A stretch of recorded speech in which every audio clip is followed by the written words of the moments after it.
Salarios, tiempo de trabajo y natalidad. Bueno, en un vídeo anterior hemos explicado cómo históricamente en prácticamente todos los países la natalidad, el derrumbe fundamental de la natalidad se produce en el momento de la incorporación de la mujer al mercado de trabajo, y esto está evidentemente relacionado con la disposición de tiempo de trabajo, no con la disposición de renta, porque en principio a corto plazo sucede lo contrario, se incrementan las rentas, ¿no? Bien, aunque eso luego se va amortiguando por el impacto de la oferta y la demanda en el mercado de trabajo. Bien, pero bueno, lo que nos dice A. López, ¿no? Que bueno, no es el único comentario, porque sí es habitual oír hablar de esto en la calle, decir, no, lo importante son los salarios. Bueno, dice, a mí lo único que me impide tener hijos son los salarios de miseria. Sí, lo más efectivo para no tener más hijos son los bajos salarios. Bueno, intentar en vuestros argumentos ir siempre más allá del a mí, ¿no? Porque claro, si no, podríamos tener en el mundo 8.000 millones de opiniones, ¿no? Por lo menos es inevitable tener en cuenta nuestra propia situación, pero intentar razonar un poco sobre cuáles son las variables que inciden sobre el total, ¿no? Bueno, ¿el salario tiene impacto? Sí, evidentemente. Claro, porque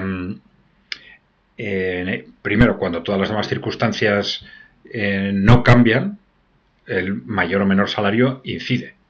Pero claro, la cuestión es cómo inciden los salarios sobre el conjunto de la población. Es cierto que, por ejemplo, los salarios inciden muy radicalmente en, además de la cultura también, pero los salarios inciden en niveles de renta que ya tienen posibilidad de contratar mano de obra doméstica y por lo tanto la mujer dedica a tener hijos el tiempo que quiere. Esto es importante, ¿no?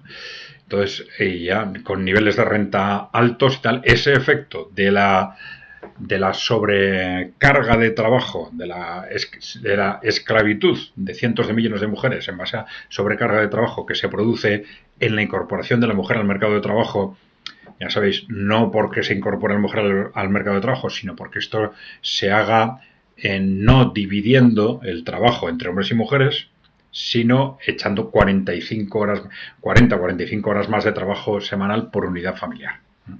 Entonces, bueno, es que se pueden dar más argumentos, pero es que los datos son los datos, ¿no? No sé, aquí tengo datos sobre Europa, por ejemplo, pues vamos a ver. Este es un dato de Statista, pero voy a poner otro que igual se ve mejor.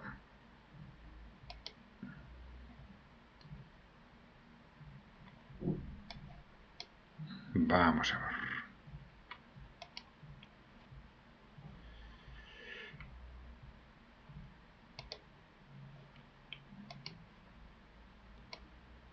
A ver. Me voy a ir como siempre a la margen para que podáis ver esto mejor. Bueno, tasas de fertilidad, número de hijos por mujer en Europa, es que los datos son contundentes. ¿Cuándo se produce la caída? ¿Cuándo se produce la caída? Pues entre los años 70 y 90. La caída radical. Luego pues, se ha mantenido. ¿Qué pasa? Que con el tiempo luego se empiezan a reducir el número de parejas como consecuencia de este proceso, pero luego esto tiende a mantenerse y a ir bajando muy lentamente, ¿no? Pero la caída radical se produce entre los años 70 y 90.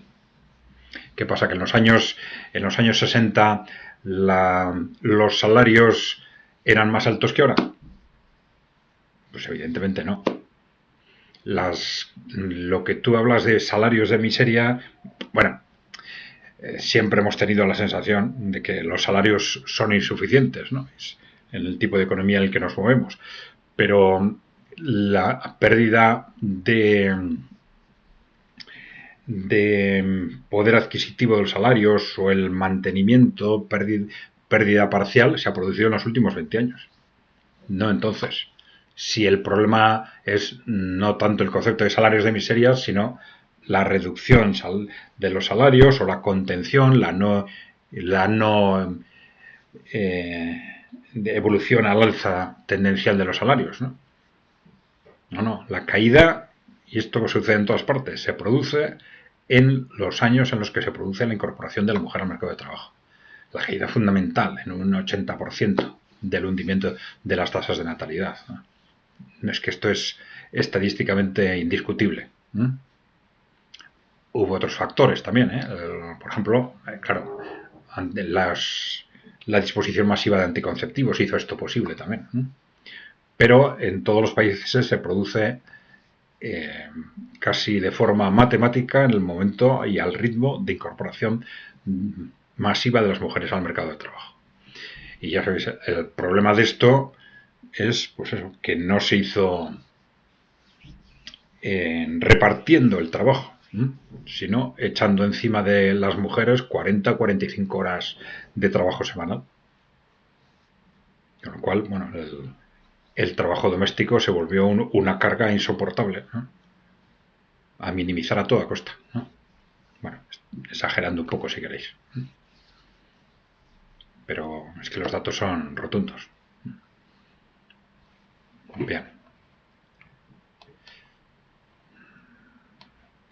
Vale, pues ya sabéis, dejarnos comentarios o preguntas y no os olvidéis de dar a la tecla de suscribirse si no estáis suscritos. Vale, gracias por seguirnos.